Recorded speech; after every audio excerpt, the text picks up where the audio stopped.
大家好，我是七七。今天我们一起来做一个超级适合秋冬季节来吃的蛋糕，因为它可是号称热量炸弹呢，确实非常适合在这个季节来吃。如果我说这是一个相对容易做，而且成功率超级高的蛋糕，应该不会有人反对吧？今天我要跟大家分享的口味是桂花栗子棒蛋糕，非常的应季。那我们就赶快开始吧。室温软化好的黄油，用电动打蛋器打至有一点蓬松发白的状态。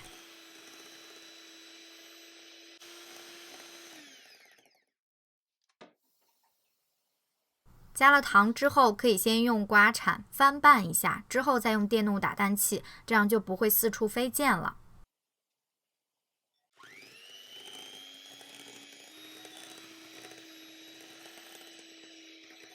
加入室温打散的蛋液，要用室温的鸡蛋，然后分多次加入蛋液，每一次都完全的融合之后再加入下一次，这样就不太会油水分离了。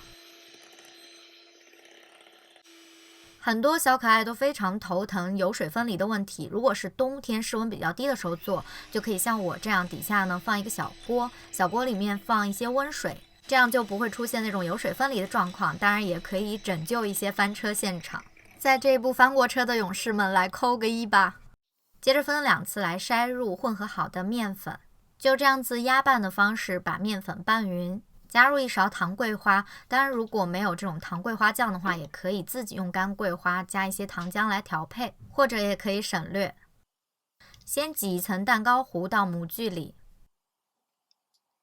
之后就随意的把栗子撒上，再盖上一层蛋糕糊，上面再撒一层栗子，最后再盖上一层蛋糕糊就可以了。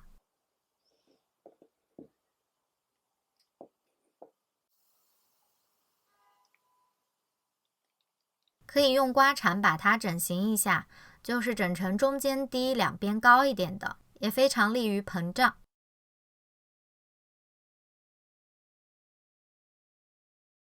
烤制的时候我们就可以做一下待会儿要刷上去的糖水，还是一些桂花糖，加一点热水，等到冷却之后我们就可以来加一点点的朗姆酒。家里有宝贝的话就跳过这一步就好啦。烤好的蛋糕就可以来脱模。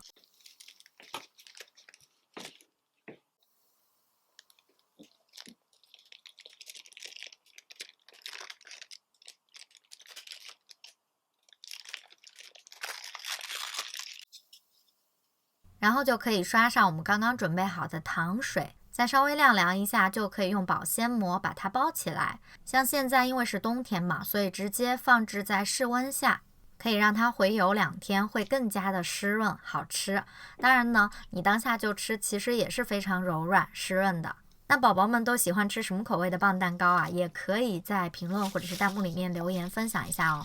因为我太爱吃糖炒栗子了，我又超级爱桂花的一切，所以说这个真的是完美的击中我了。来，喜欢吃栗子的扣个1哈，或者是你喜欢用栗子来做什么，都可以在弹幕或评论区分享一下哦。我也想问问宝宝们有没有什么桂花类的香氛啊，或者是蜡烛之类的推荐，因为我超级想买，但是又不知道买哪个比较好，大家多多给我种草哈。那这一期的视频就是这样啦，希望大家会喜欢，我们就下期见吧，拜拜。